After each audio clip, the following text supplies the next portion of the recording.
अभी हाल ही में एक बहस चल रही है दोस्तों, सरकारी नौकरी बनाम ठेके पर नौकरी। अग्निवीर अग्निपथ योजना के बाद पूरे देश में हंगामा हो रहा है। नौजवान सड़कों पर हैं, उनके मन में गुस्सा है। वो कह रहे हैं कि हमें ये ठेके पर नौकरी नहीं चाहिए और लगातार पूरे देश में ये आक्रोश बढ़ता जा रहा है। आज पूरे भारत में बंद बुलाया गया था। बहुत ज्यादा तनाव इस बात को लेकर है। क्या आपके मन में एक बार ये बात नहीं आती कि सरकारी नौकरी का मतलब क्या, स्थायी नौकरी का मतलब क्या, ठेके पर रखे जाने का मतलब क्या? नौकरी का मतलब क्या केवल वेतन है, सैलरी है, या सरकारी नौकरी में कुछ और भी ऐसा मिलता है जिसको लेकर के आकर्षण होता है? क्यों विरोध है ठेके पर नौकरी का? ठेके पर नौकरी की पूरी पॉलिसी, रणनीति किस दिशा में जा रही है? इन दोनों में फर्क क्या है? आइए जानते हैं इस वीडियो में, जिसमें हम बात करेंगे नौकरी सरकारी बनाम ठेके पर। केंद्र सरकार ने जब से अग्निवीर अग्निपथ योजना लागू की है, तब से पूरे देश में आक्रोश बदस्तूर जारी है। हिंसा में थोड़ी कमी बेशक आई है, मगर आज पूरे देश में तनाव का वातावरण था, क्योंकि भारत बंद बुलाया गया था। भारत बंद के चलते पूरे जनजीवन में एक अलग तरह की बेचैनी देखने को मिले। आज प्रधानमंत्री ने अपने संबोधन में एक जगह बोला कि कई बार हो सकता है कि शुरुआत में कोई योजना आपको न समझ में आए, उसका लाभ आपको न समझ में आए, लेकिन बाद में वही योजना आपको अच्छी लगने लगती है। उनका इशारा इस बात पर था कि अग्निवीर अग्निपथ योजना हो सकता है कुछ नौजवानों को आज समझ में ना आ रही हो, लेकिन वो उनके बहुत फायदे की है। क्या ये बात आपको उसी किस्म के फायदे की नहीं लगती जैसे किसानों के फायदे के लिए किसान कानून लाए गए थे? 3 कृषि सुधार कानून, जिन्हें वापस लेते हुए भी प्रधानमंत्री ने यही बात बोली थी कि मेरी तपस्या में कोई कमी रह गई थी जो मैं उन्हें समझा नहीं पाया। ये नई शिक्षा नीति जो लागू की गई है, उसका भी विरोध आप लगातार देख रहे हैं। क्या प्रधानमंत्री इसके लिए भी बोलेंगे कि छात्र और शिक्षकों को मैं समझा नहीं पाया कि ये उनके फायदे में लाई गई है? जैसे जीएसटी व्यापारियों के फायदे में लाई गई है, व्यापारियों को नहीं हम समझा पाए। काला धन वापस आ जाएगा नोटबंदी से, उसका फायदा हम आज तक नहीं समझा पाए। ये कैसे किस्म के फायदे हैं जो प्रधानमंत्री या उनके चहेते, उनके आसपास के लोग ही तो बखूबी समझ जाते हैं, और जिनके लिए वो फायदे लाए गए होते हैं वो नहीं समझते? ये प्रश्न अलग से, इस पे आप भी विचार करिएगा। असल में इन सब किस्म की योजनाओं के पीछे फायदा उन थोड़े से लोगों का होता है जो नीतियां बनाते और बनवाते हैं। हमारा काम आज की इस वीडियो में इस बात का विश्लेषण करना है कि ये जो ठेके पर नौकरी रखी गई है, इसका मतलब क्या? ठेके पर नौकरी, इसका मतलब ये कि पहली बात तो ये देखिए, इस देश में तकरीबन 90% जो नौकरियां हैं असंगठित क्षेत्र की हैं। किसान, मजदूर हैं, दिहाड़ी श्रम करने वाले लोग हैं, वो नौकरी नहीं करते। एक बहुत बड़ी आबादी है, उसका कोई तय डाटा, एकदम पुष्ट आंकड़ा तो भारत सरकार के पास भी नहीं है, लेकिन मेरा मानना यह है कि लगभग 90% वो लोग हैं जो नौकरी नहीं करते। अब वो जो बहुत थोड़े से लोग जो नौकरी करते हैं, उनमें कुछ लोग हैं जो सरकारी नौकरी करते हैं। और केंद्र सरकार ने जब डीए बढ़ाया था, तब उसने आंकड़ा बताया था लगभग 47 लाख, यानी 47 लाख केंद्र सरकार के कर्मचारी हैं और 63 लाख पेंशनधारी हैं। यही इशारा करते चलूं, पेंशनधारी ज्यादा हैं और काम करने वाले लोग कम हैं। इससे भी तो क्लियर हो रहा है कि सरकारी नौकरियां जो सैंक्शन पोस्ट थी वो भी घटाई जा रही हैं। तो केंद्र सरकार के 47 लाख कर्मचारी हैं और राज्य सरकारों के अलग अलग मद में सरकारी कर्मचारी हैं। इन सबको मिला लें तो 2 से 3% कुल नौकरियों और कुल नौकरी पेशा लोगों की तादाद होगी जो सरकारी कर्मचारी हैं। जो प्राइवेट सेक्टर में काम करते हैं उनकी तादाद तो बहुत ज्यादा है और लगातार वो तादाद 90 के बाद बढ़ती चली गई। फिलहाल कुछ वर्षों से माना यह जाता है कि प्राइवेट सेक्टर में नौकरियां घट रही हैं या स्थिर हो गई हैं, और कोविड के बाद या उसके पहले भी ये पता चल रहा था कि लोग नौकरी से निकाले जा रहे हैं, सरकारी नहीं प्राइवेट से। अगर मैं तुलना करूं कि ये अग्निवीर योजना क्या कोई पहली ऐसी योजना है जिसमें स्थायी सरकारी नौकरी को ठेके पर यानी कॉन्ट्रैक्ट पर 4 साल के लिए रखा जा रहा है? नहीं। मैं फिर से कह रहा हूं, पिछली वीडियो में भी आपने देखा होगा, जो पिछली वीडियो हमने बनाई अग्निवीर और अग्निपथ के नाम से, उसमें भी मैंने ये बात कही थी, आज उस बात को विस्तार से समझा रहा हूं। नई शिक्षा नीति और शिक्षकों की नौकरी, इसमें पहले ही 5 साल का प्रोबेशन पीरियड, कॉन्ट्रैक्ट पर शिक्षक रखे जाने की प्रक्रिया 2017-18 से ही शुरू हो गई। आप प्रकाश जावड़ेकर जब मंत्री थे तब का ये बयान देखिए, उस समय यह योजना शुरू कर दी गई कि पहले कॉन्ट्रैक्ट पर टीचर रखे जाएंगे, फिर उनको देखा जाएगा कि वो परमानेंट होने लायक हैं या नहीं है, फिर उन्हें स्थायी नौकरी दी जाएगी। नई शिक्षा नीति का ड्राफ्ट रेगुलेशन भी यही कहता है कि वो स्थायी नौकरी अब लगभग खत्म की जा रही है। घोषणा नहीं हुई है, लेकिन इशारतन वो खत्म की जा रही है। कॉन्ट्रैक्ट पर टीचर के अलावा गेस्ट टीचर, एडहॉक टीचर, तमाम ऐसे टीचर, स्कूलों के टीचर से लेकर के विश्वविद्यालयों के प्रोफेसर तक रखे जा रहे हैं। देश भर के शिक्षकों की स्थिति कभी कभी आपको अपने जिले, अपने गांव, अपने कस्बे के आसपास खुद देखनी चाहिए। कहीं 5,000, कहीं 10,000 पूरे दिन का काम, और शिक्षकों को, वो टेम्परेरी शिक्षक जो होते हैं, गेस्ट शिक्षक जो होते हैं, उनको सबसे ज्यादा काम करना पड़ता है और सामाजिक सुरक्षा के नाम पर नहीं कुछ मिलता।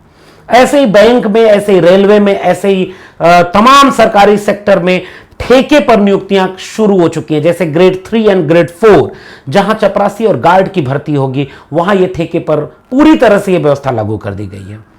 जो ग्रेड ए और ग्रेड बी की नौकरियां, वहां धीरे धीरे यह व्यवस्था लागू की जा रही है। उसी का एक हिस्सा लेटरल एंट्री, भूलिएगा मत, लेटरल एंट्री, पीछे से बिना परीक्षा की तैयारी के, बिना उस पात्रता के आपको सीधे लेटरल एंट्री पीछे से दे दी जाएगी।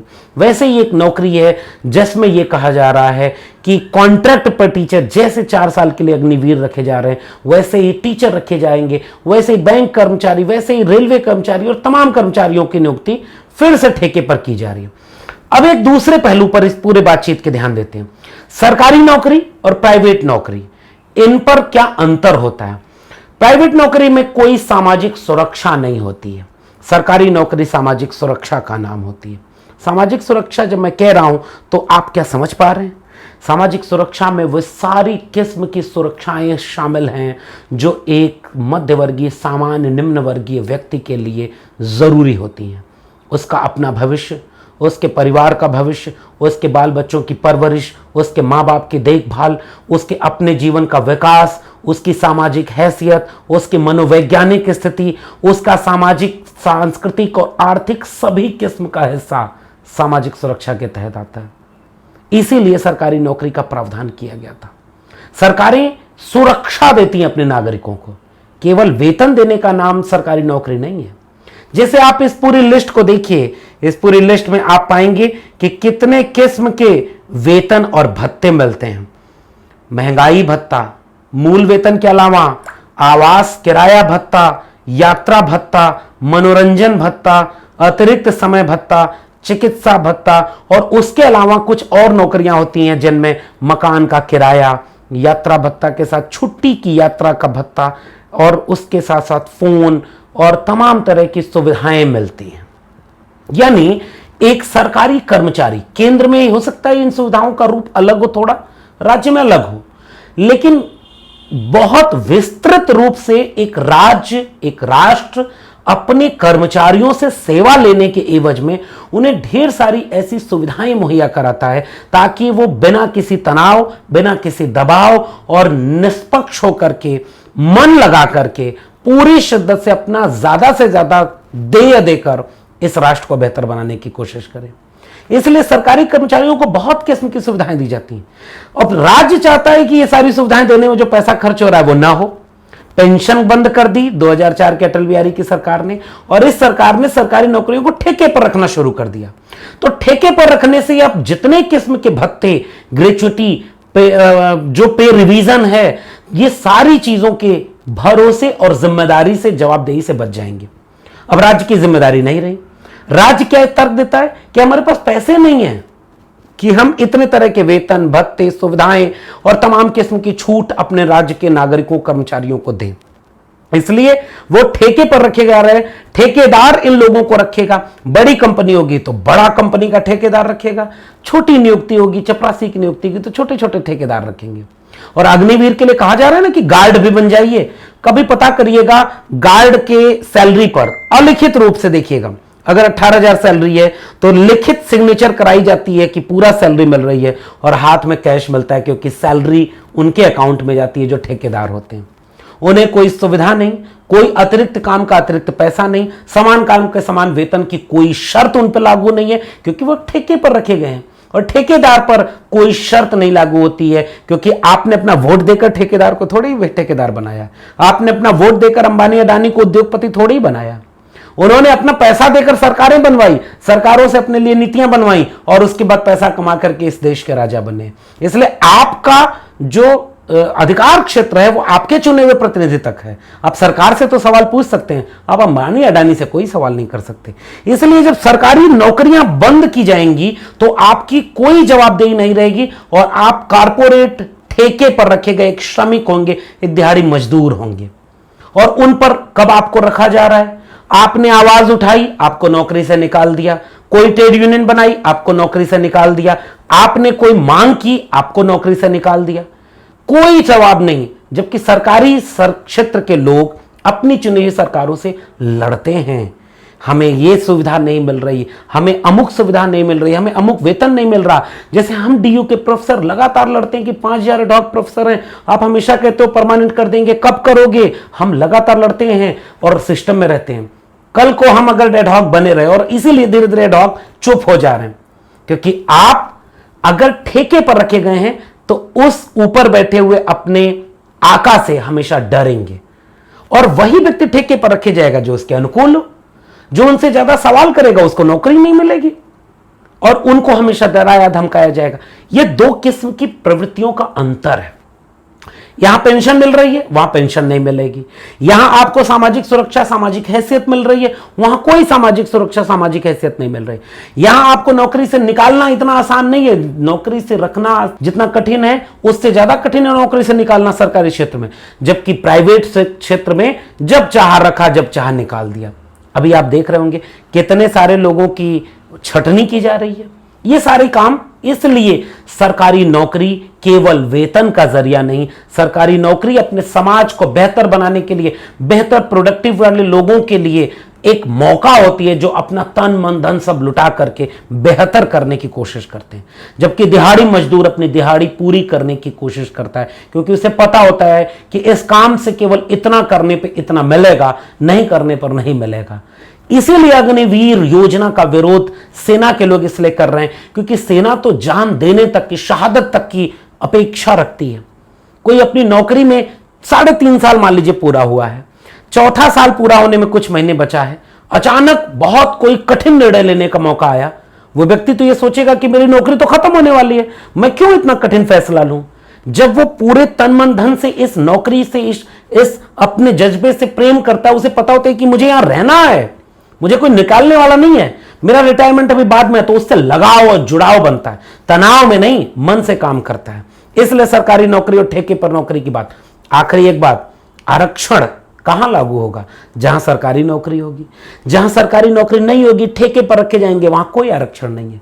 गार्ड की भर्ती से लेकर के जितने भी दिहाड़ी मजदूर रखे जा रहे हैं, क्या मर्जी आप किसको रखें किसको न रखें, ये आपके हाथ में। तो आरक्षण खत्म, संवैधानिक प्रावधान खत्म, कोई सरकार की जिम्मेदारी नहीं, इसलिए सब कुछ ठेके पर बेचा जा रहा है। अब आखिरी एक वीडियो में एक आखिरी बात करके इस वीडियो को खत्म करूंगा। सरकारें ये तर्क दे रही हैं कि हमारे पास पैसा नहीं है इतना सब कुछ देने के लिए, हम आपको वेतन भत्ता दें, हम आपको महंगाई भत्ता दें, हम आपको पे रिवीजन करें। अब यह चार्ट आपको दिखा रहा हूं।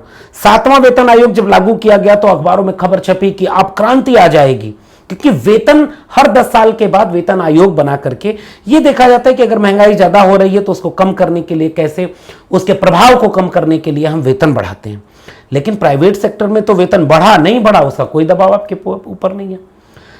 सरकारें अगर कह रही है कि उनके पास पैसा नहीं है, लगातार पैसा कम हो रहा है, हमारे पास बजट नहीं है, हम लोगों को सरकारी नौकरी पर नहीं रख सकते, हम पेंशन नहीं दे सकते, हम इनका कोई काम नहीं कर सकते। ये फैसला लेने वाले कौन लोग हैं? जो खुद पेंशन ले रहे हैं, जो खुद सरकारी नौकरी की सारी सुविधाएं ले रहे हैं, नेता लोग और उद्योगपति लोग।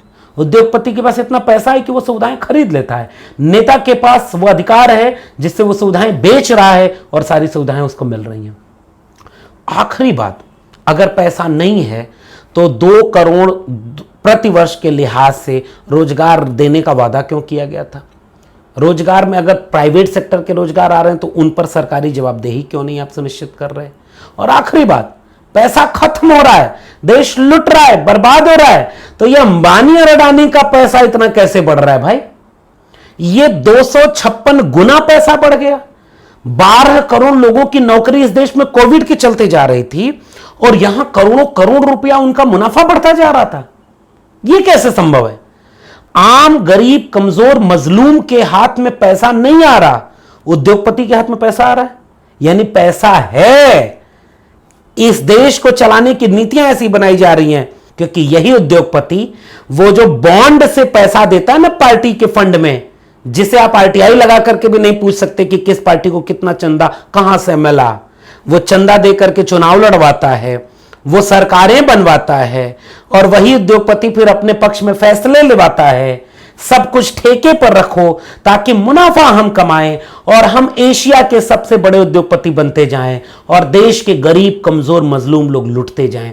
यह है नव उदारवादी नीतियां, यह नव पूंजीवाद। बाजार की झोंक में सब कुछ झोंक देना, ना आपकी सामाजिक सुरक्षा बची, ना आपके परिवार की जिम्मेदारी, ना आपके बच्चों का भविष्य, ना आपके माता पिता की देखभाल, क्योंकि आप ही का कुछ भी स्थायी नहीं है तो आप किसी के स्थायी जीवन को क्या रचेंगे? आखिरी वाक्य कह रहा हूं, मैं एक अस्थायी प्रोफेसर हूं। मुझे पता है कि अस्थायी प्रोफेसर और स्थायी प्रोफेसर के बीच कितना मनोवैज्ञानिक फर्क होता है। हमारी कक्षाएं अक्सर डराती हैं कि कल ही हमारी कक्षा हमें मिलेगी या नहीं मिलेगी, कल को हम प्रोफेसर बनेंगे या नहीं बचेंगे। इस तरह से तमाम चीजें चलती हैं। उसी तरह से प्राइवेट सेक्टर में कल को सेना वाले कहेंगे कि हम सेना में सैनिक बनेंगे, बचेंगे या नहीं बचेंगे। इसलिए ये जो आंदोलन है, इस सवाल को व्यापक बनाइए, पूरे देश में इसे विमर्श का मुद्दा बनाइए। किसी के हाथों देश लुटवाने के लिए आपके पास सब कुछ है और इस देश के गरीब कमजोर मजलूम, किसके बच्चे जाते हैं इन पेशों में, किसके बच्चे हैं सेना में जाने वाले, किसके बच्चे हैं प्रोफेसर बनने के लिए ललायक? ये तो हमारे बच्चे हैं, गरीब किसान मजलूम के बच्चे हैं। नेताओं के बच्चे, उद्योगपतियों के बच्चे तो हाथ में चम्मच लेकर पैदा ही हो रहे हैं। उनके पास सब कुछ है, हमारे पास कुछ भी नहीं। ये सब कुछ और कुछ भी नहीं के बीच की खाई अगर यूं ही बढ़ती रही तो हम विनाश के कगार पर होंगे। ये दुनिया बट जाएगी, ये राष्ट्र बट जाएगा, ये इस तरह की तमाम चीजें बटी रहेंगी, उसमें कमजोर हमेशा मारा जाएगा ताकतवर के द्वारा। इसलिए इस पूरी योजनाओं का विरोध करना चाहिए। सरकार को अपनी जिम्मेदारी वापस लेने से रोकना चाहिए और सरकार पर दबाव बनाना चाहिए कि सरकारी संपत्ति, सरकारी नौकरी, सरकारी जमीन, सरकारी स्कूल कॉलेज, सरकारी बैंक रेलवे, सरकारी हवाई जहाज, सब कुछ सरकारी रहने दो, प्राइवेट मत करो। क्योंकि बेच दिया अगर सब कुछ तो मुनाफाखोर मुनाफा कमाने के लिए इस सब को नीलाम कर देंगे और उस सब के बीच में जो एक मनुष्य बचता है, जिसके जीवन की गरिमा भारत का संविधान देता है, वो गरिमा तार तार हो चुकी होगी और हम और आप बेहद कमजोर होकर के उन तमाम ताकतवर नेताओं और ताकतवर पूंजीपतियों के हाथ के पिछलग्गू बने रहेंगे।